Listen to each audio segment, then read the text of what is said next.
Hello coders, welcome to Code Cafe. आज हम देख रहे हैं HTML के सारे टैग्स जो भी यूज़ होते हैं in just single video. So let's start. पहला टैग अब जो स्क्रीन पर देख रहे हैं वो है पैराग्राफ टैग।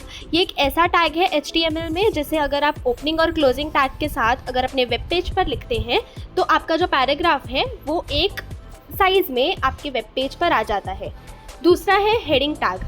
ये ऐसा टैग है HTML में जिसका आप यूज़ करके हेडिंग लिख सकते हैं in your web page. Third है HR टैग।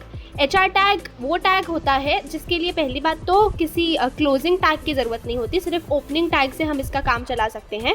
HR टैग क्या करता है, आपके वर्क स्पेस में जो आपका वेबसाइट है उसको 2 पेजेस में डिवाइड कर देता है by adding a single horizontal line on your web page.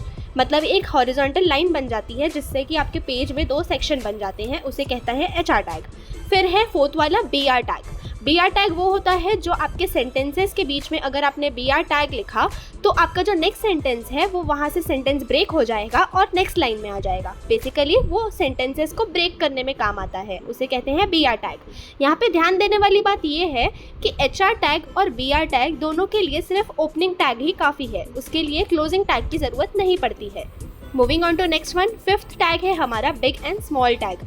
जैसा कि उसके नाम से हमें दिख रहा है, बिग एंड स्मॉल टैग में हमें ओपनिंग और क्लोजिंग टैग्स लगाने हैं, big and small with forward slash जो है एंडिंग के लिए, और बीच में जो है आप अपना जो भी टेक्स्ट लिखेंगे विद बिग टैग तो आपका टेक्स्ट बिग में आएगा प्रिंट में और आउटपुट में, और अगर आप स्मॉल टैग लिख रहे हैं तो आउटपुट में आपका टेक्स्ट स्मॉल साइज में आएगा। मूविंग फॉरवर्ड, सिक्स्थ है हमारा एंकर टैग।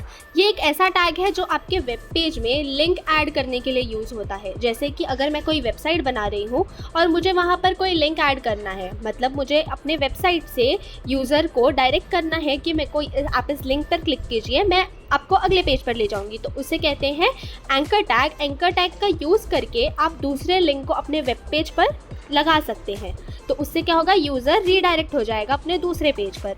उसका एक प्रॉपर सिंटैक्स होता है जैसा कि आप स्क्रीन पर देख रहे हैं, जैसे कि मैंने यहाँ पर एग्जांपल में google.com लिखा है, फिर आगे गूगल जो कि आपका जहाँ पर जाना है वो नाम है साइट का, और फिर anchor tag close.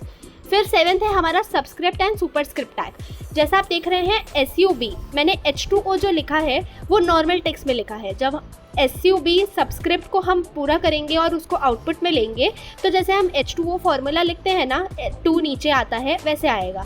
Superscript tag होता है, उसमें क्या होता है, जो चीज़ है आपका जो पावर में जाता है ना, जैसे A2 + B2 दिख रहा है यहाँ पर, लेकिन हम उसे जब आउटपुट में लेंगे तो वो A² + B² लेगा। 8th वाला है bold, italic and underline tag. ये एक ऐसा टैग है जिसको ओपनिंग एंड क्लोजिंग के बीच में आप जो टेक्स्ट लिखेंगे उससे बोल्ड होगा, इटैलिक होगा एंड अंडरलाइन होगा। ये तो हमारे नॉर्मल वर्ड में भी हो जाता है, MS वर्ड में। नेक्स्ट है हमारा प्री टैग।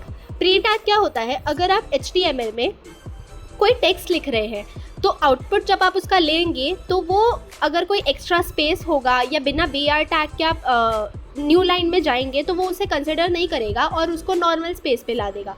तो प्री टैग क्या करता है, जैसे कि एग्जांपल में मैंने लिख के रखा है सम के आगे इतनी सारी जो स्पेसिंग है ना, क्योंकि मैंने प्री टैग लगाया है तो आउटपुट उसे भी गिनेगा और आउटपुट में डिस्प्ले करेगा। सो जो लास्ट एंड फाइनल टैग है वो है हमारा इमेज टैग। जैसा कि इसके नाम से दिख रहा है, इमेज टैग होता है वेब पेज पर अपने इमेजेस ऐड करने के लिए। उसका भी एक प्रॉपर सिंटैक्स होता है जैसा कि आपको स्क्रीन पे दिख रहा है। ये जो image.png है इसे रिलेटिव URL कहते हैं।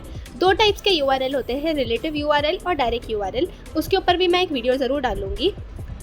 चलते हैं इस इमेज टैग के ऊपर। इमेज टैग जो होता है वो इमेज ऐड करने के लिए यूज़ होता है। Make sure to like this video, और अगर आप इसका एप्लीकेशन सीखना चाहते हैं तो बने रहिए मेरे चैनल पर। Till then, happy learning.